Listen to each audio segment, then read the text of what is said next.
Hello, welcome to another video, and I want to talk about probably the best opening to a video game I have ever played. Now, if you watched my videos last week about playing the FromSoft games, everything like that, you might be thinking that I'm about to talk about Bloodborne. That's not the case. I have started Bloodborne, got into a bit, got quite frustrated, took a small break to just simply kind of unwind and just play something fun that I'm really looking forward to. And that would be God of War Ragnarok. Ragnarok. I've always been kind of behind on the God of War series. I've never played the original ones. I had an Xbox. I played 2018, I think 2 years ago-ish, maybe 3 years ago for the first time. And it blew me away. I couldn't believe that I did not play that a lot sooner because it honestly could be one of the better games I've ever played. And when it comes to its sequel, Ragnarok, I knew it came out for the PlayStation 4, but I was definitely not going to play it on a PlayStation 4. It just felt weird, really, when it was released that it came out for the PS4. And that came out in like 2022, which actually sounds crazy to say out loud that it's already been that long since the sequel of God of War came out. And I've never played it because I don't have a PS5 and I didn't want to play it on PS4. Well, not even recently, it came out on PC in September. I waited for a sale because I figured it would. It did during Christmas break. And I started it, and my God, I cannot believe that I actually haven't played this game yet. After knowing how much I enjoyed the first, reboot game in 2018. I'm about 5 hours into the game, still very, very early into the game. Not a whole lot has fully developed in the big story. But I have never played a game that is so balls to the walls in your face as quickly as God of War Ragnarok actually is. But to add some context, at the end of the first game, you kill the antagonist Baldur because he's about to kill his mom for putting a curse on him. You kill him, she gets super pissed and basically tries to say you're cursed or she's going to kill you, you're never change, all this stuff, whatever. That's pretty much the end, and then you go and there's some little kind of teaser tidbits for the next game. And I'll be honest, I didn't expect shit to hit the fan instantly in Ragnarok. I expected some little bit of a slow kind of build up in Ragnarok, and there kind of is, but it is a very, very short before all of a sudden Thor is up in your face. Odin is up in your face, shows up. That surprised me. I didn't expect him to be there within the first less than hour, it felt like. And that is after you already start the game with this kind of chase scene with Freya, who is the girl that's chasing you, where it basically tries to show off, yeah, she still wants to kill you. It's been a couple years, but she still wants to kill you. And I think they do a good job with having this super chaotic first probably 2 hours. It's chaotic the first 2 hours of a lot of shit happening without overwhelming you, I would say. Because I'd say if you played the first game, you know exactly what is going on.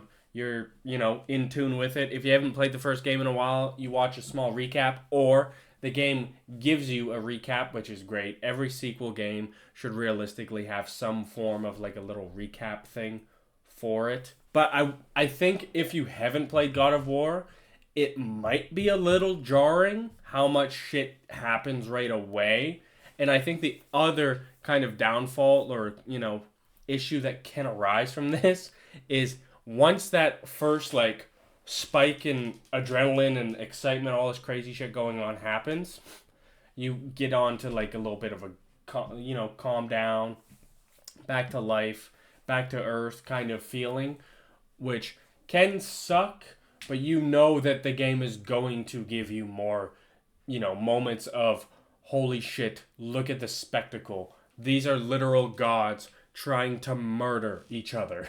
But I was thinking about this because I don't think I've ever played a game that is necessarily this super fast pace and so much going on to start a game. Obviously, there's typically a lot of open world games where they do a very slower burn to kind of start the game and trickle you in, show you tutorial stuff, try and teach you the world, a lot of stuff that has to happen. And definitely with a sequel, you don't necessarily have to worry as much about that. And I will say, within the first 2 hours of the game, they are definitely hammering home certain themes that they want to have the player think about, or understand that, yep, this is probably going to happen, or this is what you should think is going to happen type of thing, where it has the cubs without their mother, Kratos talking about how Atreus needs to learn how to live on his own and whatever kind of thing. A lot of pushing towards Atreus being on his own, Kratos dying. I don't think that's going to happen. With the end of the first game insinuating that happening, a lot of like all of God of War kind of having this curse that it's gonna happen, makes me think it's not gonna happen as a small twist. Eventually, sure, maybe it will happen. I don't know. It could have already happened. I could just be talking random bullshit because I haven't beat the game yet. I just started it. I was absolutely taken aback at how like fun it was. It's been years since I played the first one, and just how fucking cool God of War really is. I needed that.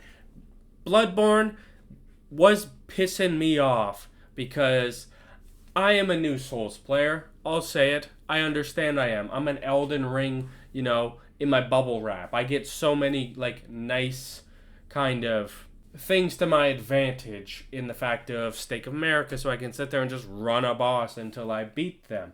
It's open world, so, like, grinding is super easy. There's not much runbacks. There's so many different builds. It's so open. It makes the player... It gives so many options for the player to be stronger in Elden Ring. And Bloodborne, early on, it's felt like I just am getting my ass kicked. Which is, I'll sit there and take it, I guess. But I got to the point that I needed a small break to try something else that I just wanted to have fun. And God of War Ragnarok definitely has been it so far. It's not a super, super long game either, which is nice for me. Just... my gaming brain staying invested with stuff like that.